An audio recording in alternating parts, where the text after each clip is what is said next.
بسم الله الرحمن الرحيم.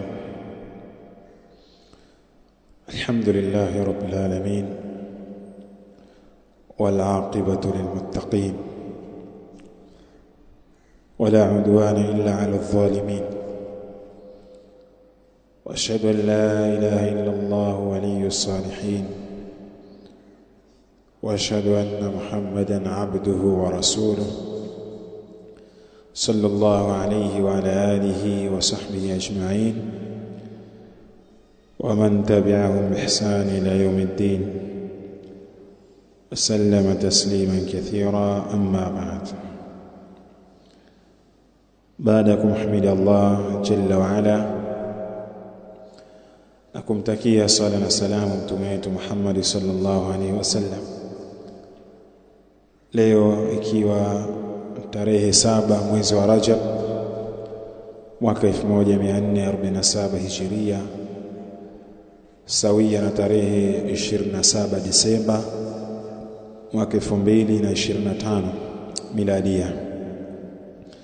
Tunarejea tena hapa katika vikao hivi vya fiqhi, ambavyo vitabu tunavyovitumia ni vitabu vya kishafi, vitabu vidogo vidogo kwa ile marhala ya kwanza ya kuanza katika madhhabi ya kishafi, ambayo ni marhala ya ibtidaiya, ya mwanzo kwa mwanzo.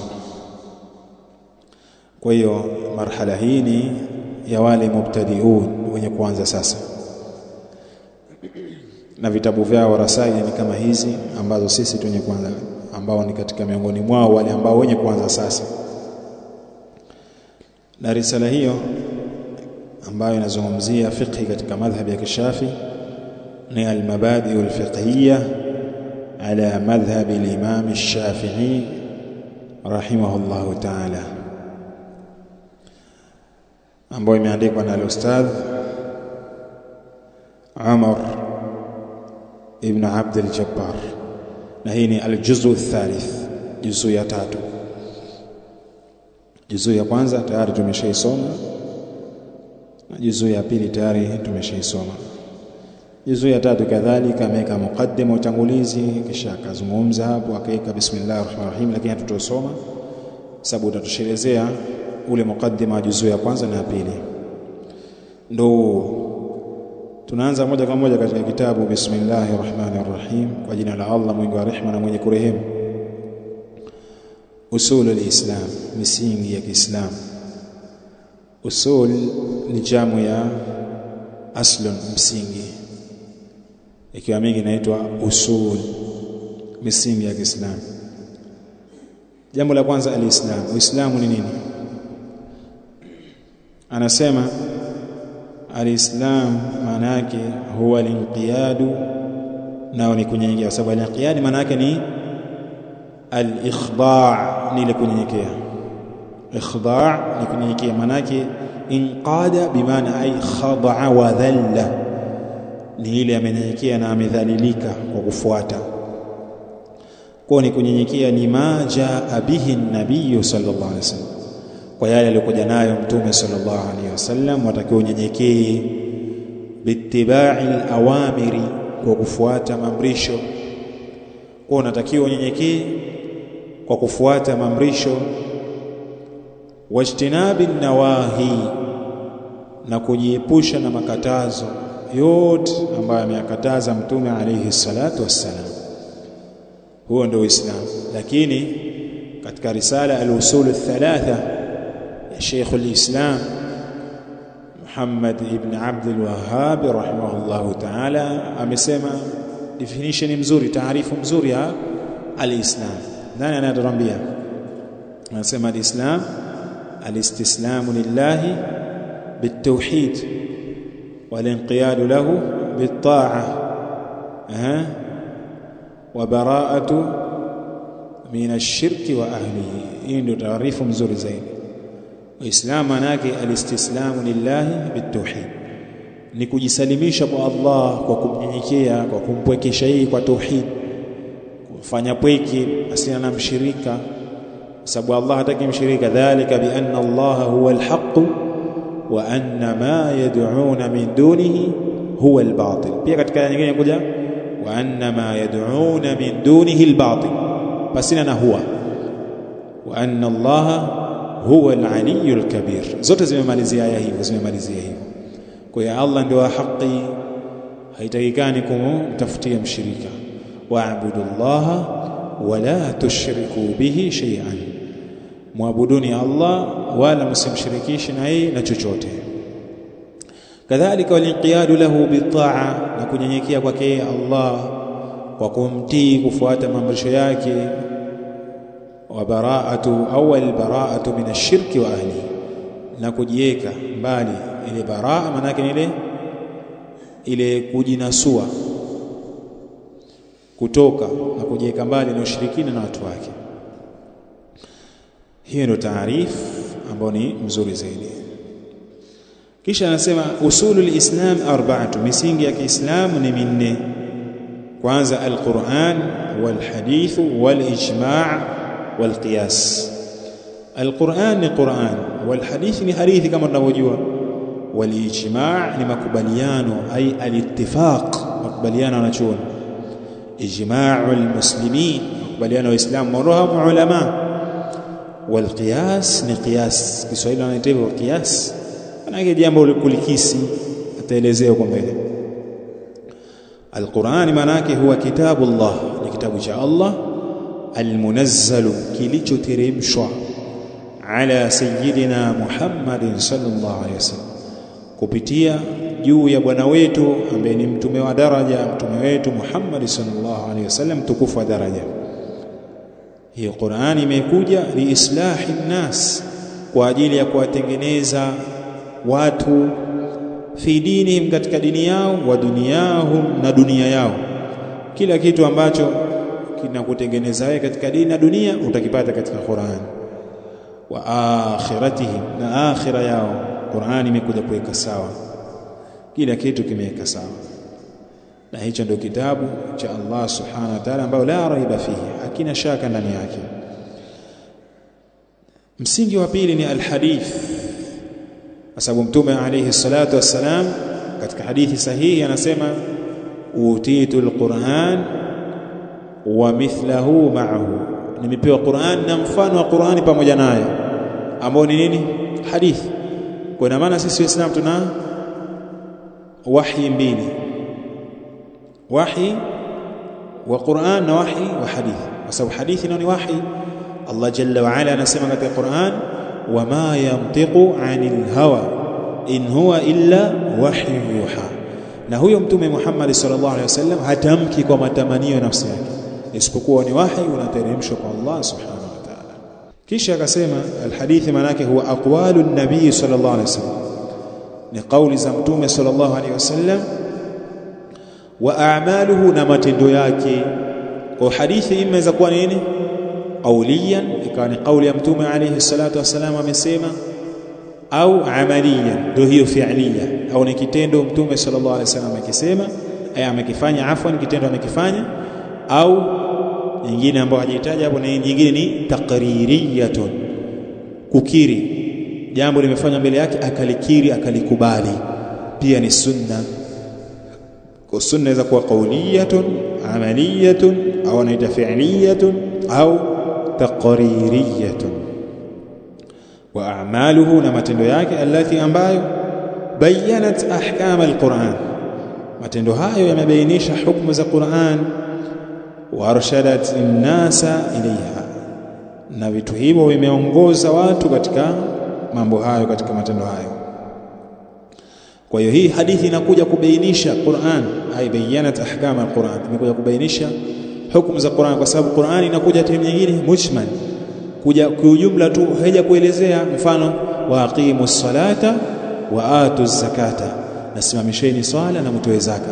Lakini tutasimamisha swala vipi? Hatuwezi kujua, kwa sababu katika Qur'an ile jambo ghairu mufassal, halijafafanuliwa, ni mujmal. Kwa hiyo ile hadithi na mtume alayhi salatu wassalam, yeye ndo anakuja kufafanua. Fahimtu ya jamaa? Barakallahu fikum. Jambo jingine al-ijma', makubaliano na chuoni, huwa nayo maana yake ittifaqu ulama'i al-ummati, nayo ni makubaliano. Ittifaq kwa maana ay ijma', makubaliano ulamai al-ummati, makubaliano ya maulama wa umma huu, ala amrin shar'i, juu ya jambo la kisheria la kidini, ndo shar'i, amri shar'i, si amri kauni, amri jambo la kiulimwengu, la, ni amri shar'i, ani jambo la kidini. Tabaahum alayhi an-nas, ambalo jambo hilo tabaahum limefuata, au tabaahum wamefuatwa na jambo hilo, alayhi an-nas, juu yake na watu wote wamewafuata maulama katika jambo hilo. Hiyo ndio ijmaa, makubaliano wanachuoni katika jambo fulani, inanukuliwa ijmaa kwa hili, wanachuoni wamekubaliana kuwa ni ijmaa kwa makubaliano wanachuoni. Kwa pia nao ni katika msingi madhubuti katika dini. Jambo la mwisho ni alqiyas. Alqiyas huwa tatbiqu amrin, qiyas maana yake ni kutabikisha. Tatbiq maana yake Kiswahili ni kulifanyia jambo kazi, ndio tatbiq, kutabikisha. Swahili wanasema hivyo, maana yake kulifanyia jambo kazi. Kwa tatbiq, kulifanyia jambo kazi, ni tatbiqi amrin, kulifanyia jambo kazi, jambo fulani. Lam yujad lahu dalilun, jambo hilo halijapatikaniwa ndani yake dalili katika Qur'an. Ala nadhirihi, halijapatikana mfano wake. Nadhirihi ay ala mithalihi, mfano wake. Jambo hilo halijapatikaniwa mfano wake. Lam yujad lahu dalilun, jambo hilo halijapatikaniwa ndani yake katika Qur'an wala Sunna dalili yoyote. Ala nadhirihi, mfano kama jambo kama hilo. Kwa nini? Lishtirakihima, katika mambo mawili ambayo lishtirakihima, katika pamoja na kushirikiana mambo hayo mawili, fi illati alhukmi, katika illa, sababu ya hukumu. Jambo hili taban halina dalili katika Qur'an wala Sunna, lakini maulama wanalifananisha. Mbona hili linataka kufananisha na hili? Ndio maana yake lishtirakihima, kwa kushirikiana pamoja, fi illati, lakini katika ila hili mbona lina sababu kama lile, kwa wanalifanyia mulhaq, wanaliunganishia hukumu yake kama jambo fulani. Umefahamu? Halina dalili, lakini wanalifanyia mulhaq, wanaliunganisha. Hili jambo halina dalili kweli katika Qur'an wala Sunna, lakini ila yake, mbona sababu yake ni kama ya ile ya jambo ambalo lina dalili katika Qur'an au lina dalili katika Sunna, basi nao wanalifanyia mulhaq, wanaliingiza hapo hukumu yake. Hicho ndio qiyas, na hii si kila mtu anafanya. Ni nani? Maulama. Ndio maana katika dini kuna alqiyasu sahih, qiyasi sahihi, na alqiyasu alfasid, ni qiyasi kibofu ambacho ni kibaya, hakifai. Haya ni mambo ambayo ya nini? Usulul fiqh. Ukifungua vitabu vya usulul fiqh vimeelezewa kwa upana. Ahkamul Islam, hukumu za Uislamu. Ahkamul Islami 5, hukumu za Uislamu ni 5. Kuna alfardhu, ima jambo katika dini linaweza kuwa ni faradhi, ni lazima.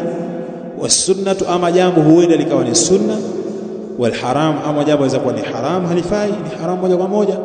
Walmakruh, au jambo linaweza kuwa ni lenye kuchukizwa.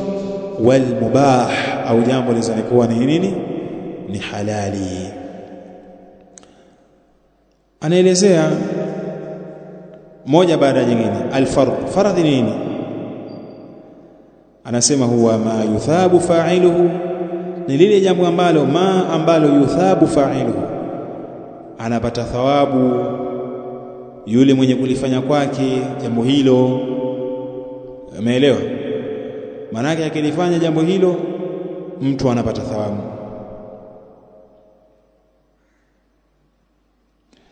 Lakini wayuaqabu tariku, anaadhibiwa yule ambaye mwenye kuliacha kwake.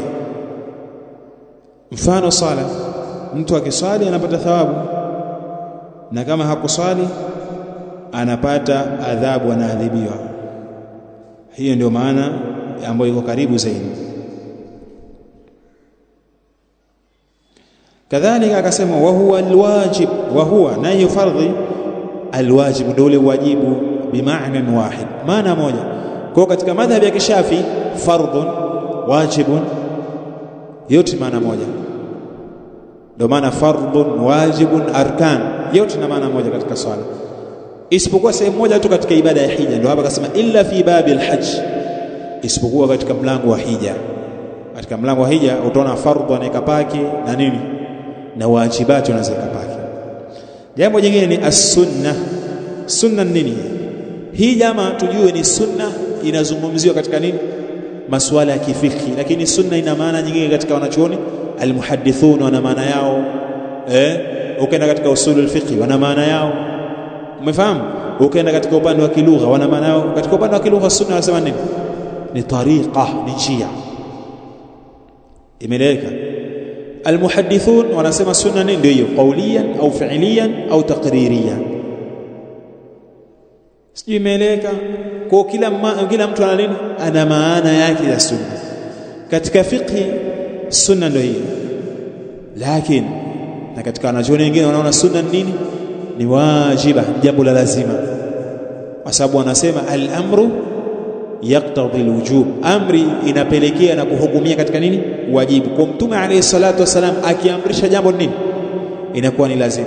Na yako mambo mengine ambayo ni sunna kweli, lakini kuna mambo mengine ni lazima. Ndio anasema hiya ma yuthabu fa'iluha, ni ile ambayo anapata thawabu mwenye kulifanya kwake, wala yuaqabu tarikuha, wala hadhibi mwenye kuliacha kwake. Lakini hii ni maana nini? Ya kifikhi. Lakini maana nyingine sunna ni lazima. Usije ukasema mbona kufuga ndevu mwasema watu wafuge ndevu lazima. Ndio, kwa sababu hadithi zake zimekuja kwa lazima. Khalifu al-yahuda wan-nasara wal-majusa, sawa? Arkhul liha, acheni ndevu, fugeni ndevu, imekuja kwa fi'lu amri. Wa qassu shawarib, punguzeni masharubu. Kauli kawa hilo ni lazima, kwa sababu angalia rukuu au kufanya intidali kutoka katika rukuu, na mfano tunatoa kila siku ile samia Allahu liman hamida, kukaa baada ya intidali, ni lazima si lazima? Ni lazima, si rukuu ile, ni nguzo, ni ruknu min arkani salat. Utaipata wapi ile? Utaipata katika Qur'an? Hapana, utaipata katika nini? Hadithi za bwana Mtume alayhi salatu wasallam. Kwa hiyo utasema ni sunna tu, ningetaka nitafanya nitapata thawabu, nikiacha nitaacha sipata dhambi. Utasema hivyo. Ukiacha swala yako inabatilika. Ukasema mimi nikishatoka katika rukuu siji katika intidali, nitakwenda moja kwa moja katika sujudi kwa sababu ni sunna tu hiyo. Swala yako inabatilika. Swala yako inakuwa ni batila. Kwa sababu gani? Umeacha kitu ambacho Mtume alayhi salatu wasalam amekiajibisha. Kote nyingine inakuwa ni lazima. Wahia nayo hiyo sunna ndio upande mwingine inaitwa wal mandub. Tena nyingine itaona mandub maana moja. Mandub maana yake jambo lenye kupendezeshwa, wal mustahabu maana moja, mustahabu yenye kupendezeshwa pia. Ndio sunna bi maana wahid, yote kwa maana moja. Kisha kuna al haram. Haramu ni nini? Huwa ma yuthabu tarikuhu, ni lile ambalo jambo anapata thawabu yule mwenye kuliacha haramu, wa yuaqabu fa'ilu, na anapata dhambi, anakuadhibiwa yule mwenye kulifanya kwake. Hii ndio haram. Mfano tembo, kunywa tembo, waliyadhu billah. Jambo jingine al-makruh, jambo lenye kuchukizwa. Huwa nalo ma yuthabu tarikuhu. Makruh katika fiqh wasema ni lile ambalo hupata thawabu mwenye kuliacha kwake, wala yuaqabu fa'iluhu, wala hadhibi mwenye kulifanya kwake. Lakini kwa upande wa fiqh, lakini katika wanachuoni zamani ukiona salafu wakitaja makruh, maana yake jambo hilo nini? Haram, kwa dalili ya Qur'an. Allah anasema wakarraha ilaykum, na Allah amechukiza kwenu nyinyi. Aona akatumia neno gani? Wakarraha ilaykum alkufra walfusuqa walasyan. Allah amechukiza juu yenu nyinyi Waislamu, au kwenu nyinyi Waislamu, ukafiri na ufusqa, uovu, na walasyan, na madhambi madogo, au unasema wengine madhambi wanachua. Kwa Allah amechukiza ukafiri, na maana ukafiri wasema makruhu kwa maana hii ya kifiki. Kwa makruhu maana yake unapata thawabu kiliacha ukafiri na huadhibiwi ukifanya ukafiri, sivyo? Ni kuwa wanachuoni wa zamani wakisema jambo hili ni makruhu, maana yake nini? Ai haramun, ni haramu, kwa dalili ya aya hiyo na aya nyingine. Kwa hizi maana katika fiqh usizilete katika nini? Sehemu nyingine ukazitolea hukumu hiyo. Zungumza kifiki. Al-mubah, jambo jingine ni mubah. Huwa nalo ma la yuthabu fa'iluhu, ni lile ambalo ma la yuthabu fa'iluhu, hapati thawabu mwenye kulifanya kwake, wala yuaqabu tariku, wala hadhibi mwenye kuliacha kwake. Yapo mambo mengi, lakini hajatoa mfano. Aqsamul fardh, viganyo wa faradhi. Al-fardh qisman, faradhi viko katika viganyo viwili. Kuna fardhu aini, kuna faradhi ya lazima. Maana yake ndio fardhu aini, ya lazima. wa fardhu kifayati, na faradhi ya kutoshelezana. Atazitolea maana yake. Fardhu al-ain, faradhi ya lazima kila mmoja, ndo ain. Maana yake bi ainihi, kila mmoja alisimamie, bidhatihi, kwa dhati yake asimamie jambo hilo. Huwa nalo alwajib, ni ule ulazima, ala kulli mukallafin, kila mwenye kutezwa nguvu na sheria, fi'luhu, kufanya kwake jambo hilo. Mukallaf katika fiqh maana yake, au katika sheria, mukallaf ni nani? Huwa kullu balighin aqilin, ni kila mtu alibalighi mwenye akili. Kwa ni jambo ambalo kila mwenye kubalighi mwenye akili, mukallaf, aliyetezwa nguvu na sheria, atakiwa alifanye. Mfano swala, mithlu salat. Wa idha fa'alahu al-ba'd, na pindi jambo hilo watakapolifanya baadhi ya watu, al-ba'd ay ba'd an-nas, watakapolisimamia baadhi ya watu, la yasqutu 'anil baqi, jambo hilo halidondoki kwa wengine. Ikawa watu wengine, sisi tukiswali swala ya faradhi ya asiri, wengine ina maana basi wasiswali, halidondoki, inakuwa ni lazima wote waswali. Jambo jingine, fardhul kifaya, faradhi ya kutoshelezana, na hii ndio ya mwisho. Huwa nayo nini? Alwajibu fi'luhu, ni wajibu kulifanya kwake jambo hilo, lakin ala aljamii almukallafin, kwa wote ambao wenye kutezwa nguvu. Almukallafin ay albalighin, waliobalighi, alaqilin, wenye akili, ni lazima alifanye. Walakin, lakini idha fa'alahu ba'dhum, pindi watakapolifanya baadhi yao katika hao Waislamu, saqata 'anil baqin, madhambi saqata, yatadondoka, ay saqata al-ithmu, madhambi yatadondoka, 'anil baqin, ay manai 'anil baqin, kwa wale wengine waliobakia hawana madhambi. Mfano ametoa hapa ka salati al-janaza, mfano sala ya jeneza, salati al-janaza, sala ya jeneza. Jeneza tukiswalia baadhi ya Islam, basi wengine madhambi hawana, wala sio lazima na faradhi ya kutoshelezea. Al-mukallafu ni nani? Al-mukallafu huwa al-baligh, ni yule alibalighi, al-aqil, mwenye akili. Hiyo ndio mukallaf kama tulivyoelezea. Kisha hapo katika kitabu hichi anaika asli, lakini sisi ya maswali hatutawasoma, tutaache hivyo. Tutafikia hapa insha Allah taala, tutaja kuendelea kesho na at-tahara. Jazakumullahu khairan wa barakallahu fikum. Subhanakallahumma bihamdik, ashhadu an la ilaha illa anta, astaghfiruka wa atubu ilaik.